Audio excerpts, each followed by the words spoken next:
Welcome to the Libertarian Counterpoint. I'm Richard Fields. On the program today we have John Cameron, the author of Rewire and Rekill, and Damien Schiff, Pacific Legal Foundation Principal Attorney. Welcome to the show. The big news this week is the stock market. The stock market has gone down, what, 12% or something like that? No, maybe not that much, but it's gone down a whole bunch just in the first four days of the year. What? From 18 to 17? Yeah, it's gone. I mean, it's big, and it's been inspired by a couple of 7% drops. The 12% drop is in the Chinese stock market. It's gone down 12% since the first of the year. Why? I thought we were having a bull market here. Well, let's talk about why. People go crazy about the Chinese market and the wonderful Chinese economy, and the amazing productivity of the Chinese workforce and their manufacturing capacity and all the rest of that. But what they fail to realize is that, in essence, China changed its rules on margin requirements and stock market ownership and ease of access to stocks a while back, and up until very recently, the market, despite the corrections that have happened that have been really well publicized, was up almost 40% year over year. And I think now it's still up 30% compared to the same 52 weeks ago, or maybe 20. So, which means that when it started this correction, the Chinese stock market had been up something like 60 or 70% from one year to the other, which if any other market would have been anywhere near, if our market's up 20% year to year, everybody's screaming overpriced, bubble, unreasonable price earnings ratio, due for a correction, all the rest of that. So that's part of what's going on. The other part of what's going on is that this Chinese miracle it's a state-run economy, and in essence, China has been using inflated financial assets to purchase uninflated financial assets elsewhere. And the Chinese economy is kind of like, if you remember, Richard and I are old enough to remember that the Japanese economy acted not that long ago, in the 60s, 70s, 80s, about like the Chinese economy is acting now. Whereas the Japanese economy after World War II had very low labor costs and started manufacturing what we thought of as cheap goods, low quality goods at a very low price. And then once it established its ability to produce product, focused on quality. And eventually, Chinese goods or Japanese goods no longer became cheap goods. They became dear. And if you look at, for example, Japanese autos, the price of a Japanese auto versus an American auto. Now, Japanese cars are typically more expensive. So China is running into the same thing. As its economy improves, workers who are way better off than they were when they were back on the farm, by the way, because they were working 18 hours a day in rice paddies, literally. Much of the populace that's now working in these factories and living in dorms has a much better life than they did 10 years ago, or 15 years ago, or 20 years ago. So it's a number of things hitting together. And then the fact that, despite all the glowing public media saying, the economy's improving and everybody's doing better and life is good and we're out of the Great Recession, things aren't really that good. And there's a tremendous amount of oversupply and of manufacturing capacity. And so these things have all come together. And what the Chinese government has attempted to do is manipulate their currency and lowering the value of the yuan. Yuan? Yeah, yuan, renminbi. Yuan or renminbi. So that China's goods are then more attractive compared to other manufacturers like Vietnam, Thailand, Cambodia, South America, in some cases now India,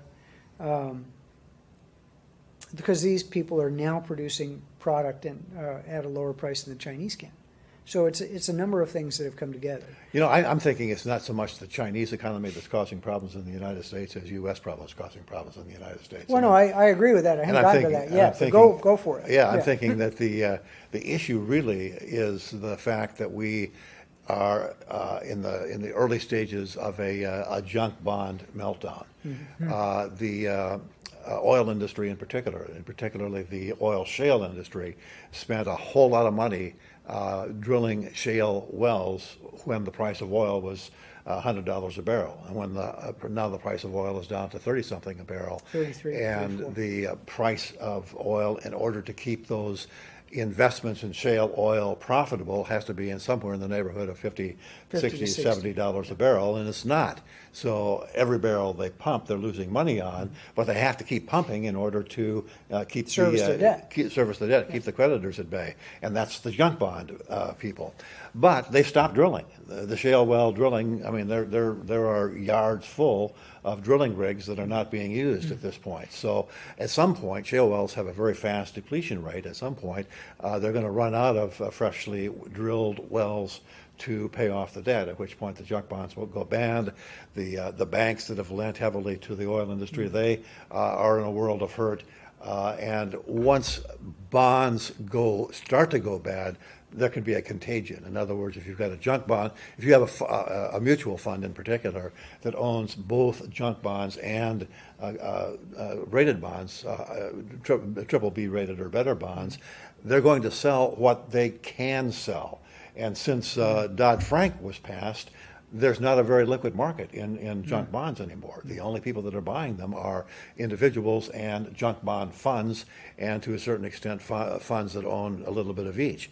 So what these funds are going to have to do is start selling high quality bonds in order to meet redemptions, because the price of the fund is going to be going down. People are going to say, hey, I don't want to own that junk bond fund anymore. They're going to say, call the broker and say sell. Which will kill not only junk bonds but also rated bonds.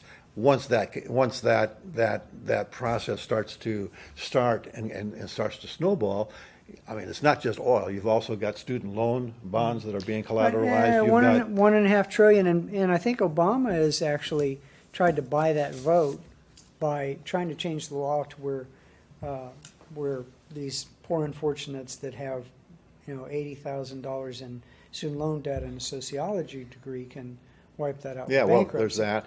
Yeah. You've also got an awful lot of subprime auto loans on the books right now. Auto sales are going gangbusters, but the reason they're going gangbusters is because it's a replay of the 2000, 2006, 2007, where anybody that could fog a mirror could buy a house. Now anybody that can fog a mirror can buy a car without Well, I a think down there's some payment. dead people buying cars. Yeah. So, I mean, there's a whole world of hurt when it comes to Bad credit debt. out there. Bad debt in autos, bad debt in student loans, bad debt in the shale oil industry, and junk bonds in general. It's not just oil companies that have been borrowing because they can and because interest rates are slow. Well, You've got just a whole lot of factors tearing the bond market apart. And once the bond market fails, it's not going to be very long before the stocks start falling as well. What would Janet Yellen say in response to your Janet tirade? Yellen is between a rock and a hard place. Print more because- money, but we can't afford inflation. Well, he's already got the interest rate at 1/4%. They raised it from from 0 to 1/4% or 1/4% to 1/2. I forget which. But Back in December for the first raise. It's actually a negative rate. The first, exactly. But the December rate increase was the first one since 2009. In 9 years, I think, something like that. The longest 2008. decline in interest rates, really, I think, in modern history. So so you got a recession starting to take place, and the Fed normally cuts interest rates to But fight there's off a nowhere to recession, cut. but there's nothing to cut. So you end up with, and Janet Yellen has nothing to do. So what are they talking about doing now? Now you're starting to hear whispers about getting rid of cash. In other words, folding money, real money. Make everybody do transactions only through credit cards or debit cards, only through the banks. Once you take physical cash out of the economy, then you could say, oh, well, we'll just have negative interest rates. And that's what's happening in Europe already. Nestle has Well, the floated other bonds. thing- the other thing- Nestle actually floated a bond at a negative interest rate. Sweden and Denmark and other countries in Europe Now are you've floating lost me. negatively. How can you have a negative? So You who's pay the paying bank. who? You pay the bank to store your money. That's a negative interest rate.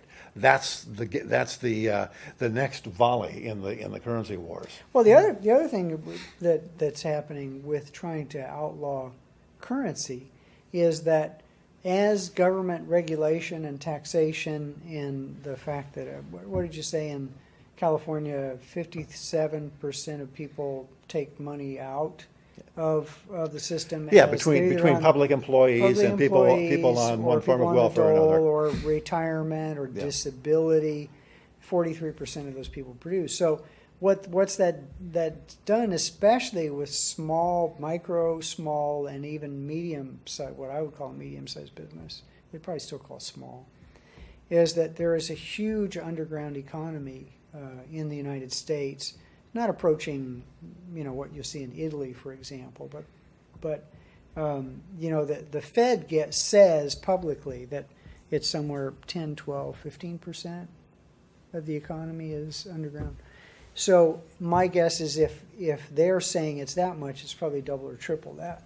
And cash is king. And if you take away the ability of people to slide some dollars under the table for work done, then you have suddenly opened up, let's say it's even 15% of the economy is underground, and now that has to travel through a bank, that's 15% more revenue they can tax. So, well, that's another motivation for getting rid of cash, is what you're saying. another Yeah. motivation Yeah, for getting rid of absolutely. cash. But So anyway, we got a huge problem, and it's going to be a deflationary problem. Everybody's worried about inflation, but it's going to be deflationary, and it's going to be really, really interesting.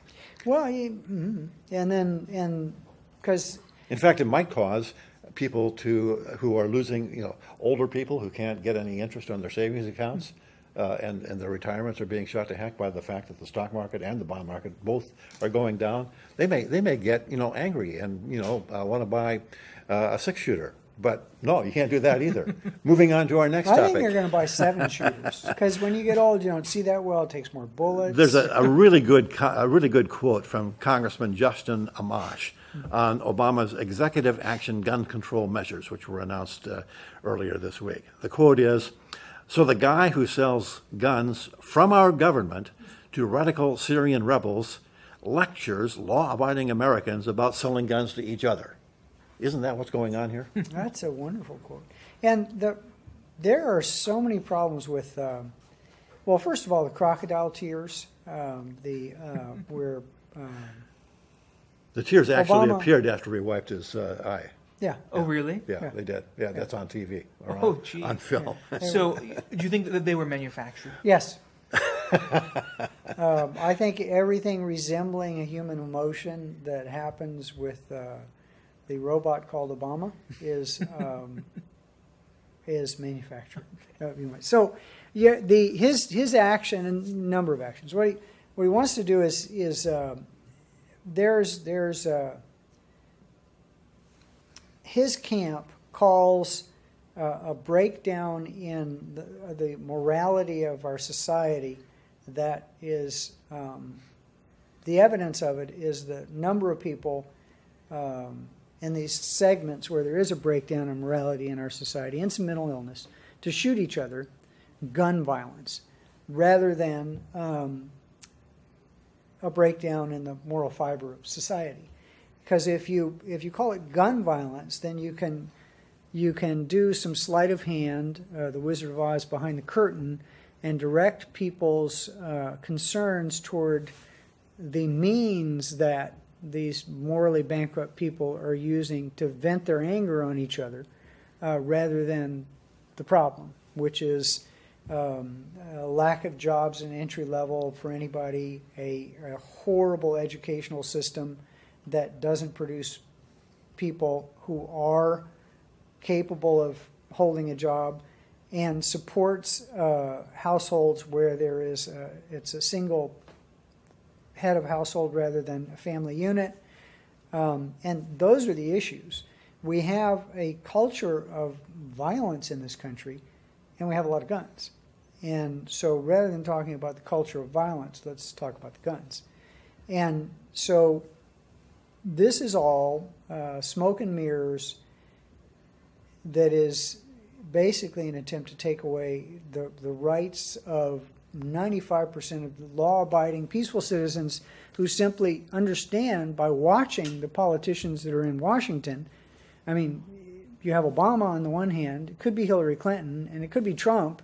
Wouldn't you want to own a gun with those people in power to keep the government from kicking in your door and doing whatever they want? The answer is yes. Well, certainly a couple of Oregon ranchers would answer in that way. Dwight and Steven Hammond, they're going to go back to jail for 5 years. Why? Because they were doing some burns on their land to clear out noxious weeds. The burns got out of control and burned about 140 acres of government land in the Malheur National Wildlife Refuge. Actually, they burned the one they're going to jail for is 1 acre of land. Okay. In any case, they're going to jail under a terrorist statute. There are so many things that you could say is wrong with this. First of all, the over-criminalization and over-punishment of at the federal level. Because originally, the Hammnonds were given a much lighter sentence 3 by months. the federal district court judge because he concluded that the mandatory minimum sentence was unconscionable and unconstitutional. Under the Eighth Amendment? Under the Eighth Amendment Yeah. that prohibits Cruel and unusual unusual, yeah. punishment. Yeah. And the Ninth Circuit reversed and said, we're sympathetic, but this happens all day long, for example, with California's 3 strikes laws, that the third strike could be something like Stealing stealing 8 a slice of pizza. videotapes. Exactly.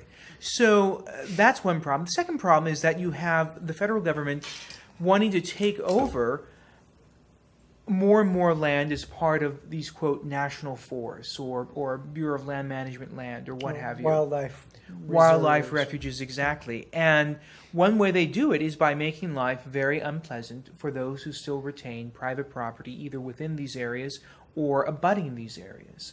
There have been cases, most prominently in the Supreme Court, a case called Wilkie v. Robbins, which was decided just a few years ago, where it was undisputed that you had the Forest Service and Bureau of Land Management personnel effectively harassing property owners near these federal holdings because they either want to acquire water rights or they want to change the grazing practices of the property owners or what have you. Or an easement. An easement, exactly. But the reality is that this particular story is not uncommon in terms of the significant strong-arming that goes on. Well, there's a Nevada family that PLF represented that goes back to like 1992. Yes, exactly. The Hage case, Wayne Hage was a cattle rancher in Nevada who had a very similar problem, that he had rights under state law to access certain watering holes for his cattle,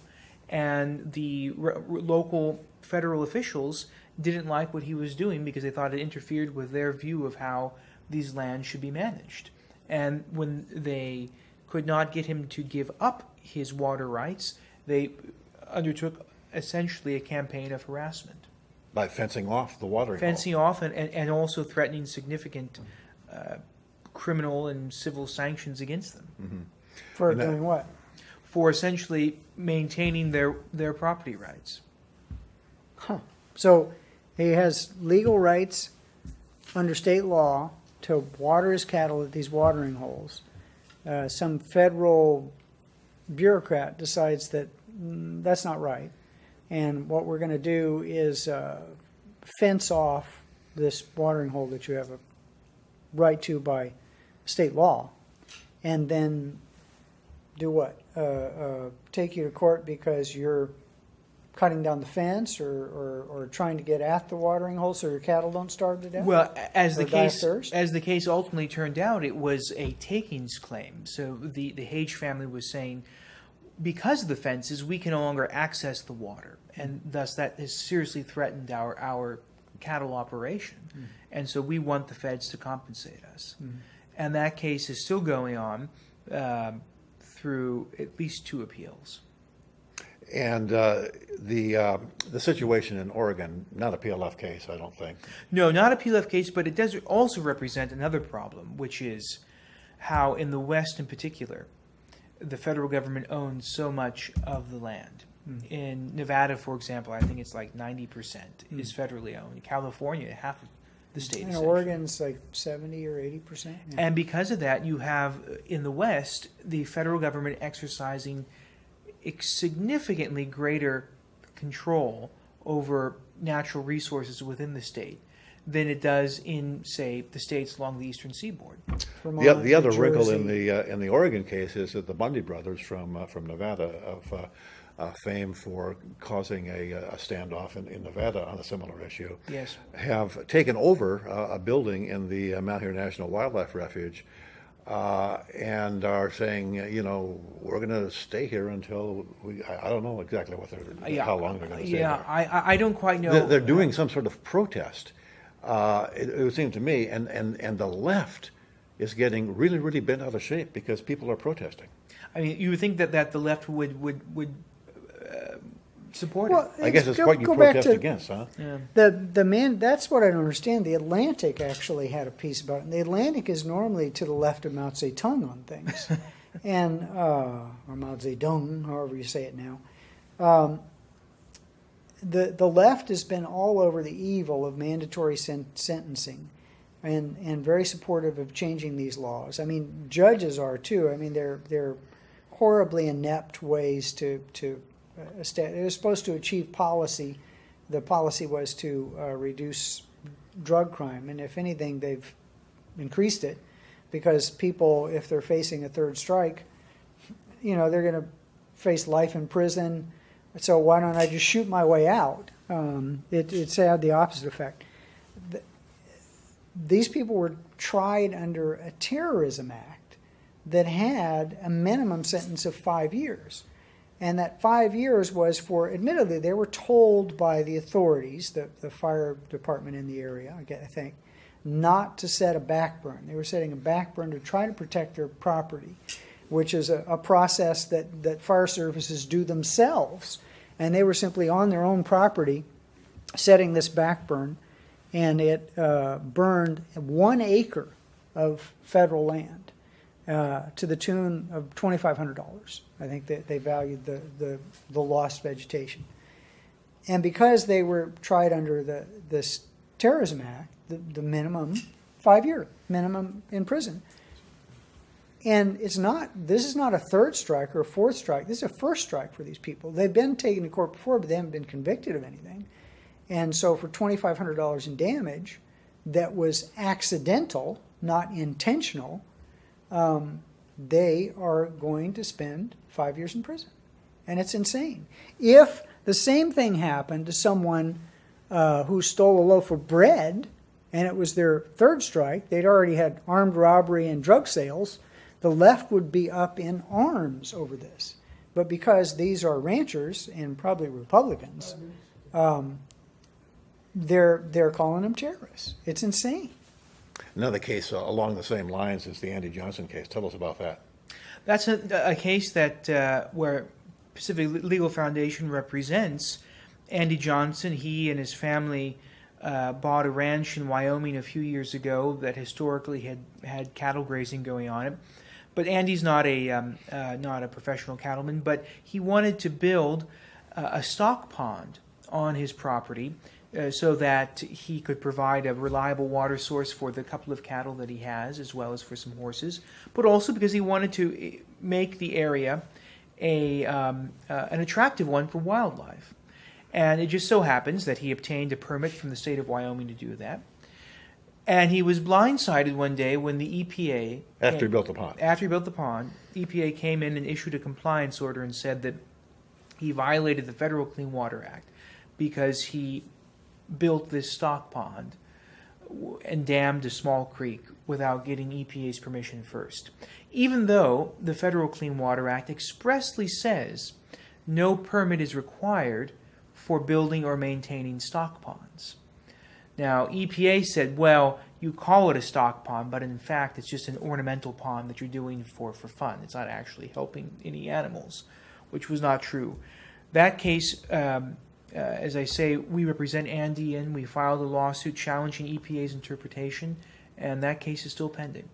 And the pond actually discharged water out of the pond through the spillway that's cleaner than the water that's coming in. Exactly, because it allows a lot of the suspended solid sediment that otherwise would just keep on flowing down the creek to settle to the base of the pond and then allowing the cleaner water to spill over. And the creek flows into an irrigation ditch, which never does get to navigable water. Right. So there's really no jurisdiction under any reasonable reading of the statute. And you would think all the more reason why EPA wouldn't have picked this property owner to beat up on. But they did, They did. because they can. Yes. Okay. I'd like to do one more quick topic, and that is Saudi Arabia is beheading Shiite clerics, Nimr al Nimr, and starting and cut off diplomatic relations with Iran, basically because of the Shiite-Sunni conflict between Iran and Saudi Arabia.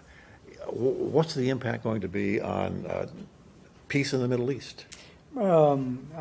Since there has never been peace in the Middle East, I think More of the same?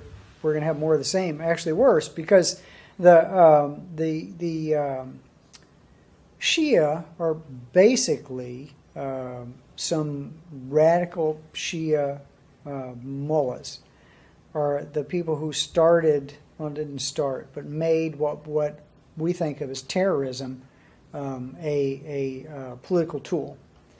And Saudi Arabia the Saudis are primarily Sunnis, the Iranians are Shia, and they've been at each other's throats forever. One of the reasons that Saudi Arabia is pumping oil hands over fist is to run the shale oil business in the U.S. out of business that we already talked about, but also to try to strangle Iran, which is now that the sanctions are gone, Iran can start selling some oil. So they beheaded a bunch of people. One of them happened to be a cleric, and they execute people for things called like sedition, disobedience, bearing arms, and they just make stuff up. It's a medieval Basically, theocracy. he was conducting a protest against the Sunni so regime. they cut off his head, or I don't know. And, yeah, and it was- Saudi Arabia is our ally, so I think they must have been doing the right thing, right? we sure pick them. We pick them. Gosh, can we pick them? But are they on the same moral level with our current leadership? They're medieval child molesters, and unfortunately, yes, they are. That's the show. On that sad note, we end another program on www.accesssacramento.org, Channel 17 in Sacramento, YouTube, and we're on the air at 8 p.m. Thursday, noon Friday, 4 a.m. Saturday, all Pacific time, and on local cable channels elsewhere. Check your local listings for time and channel. Thank you very much for being part of the show. We'll see you again next week.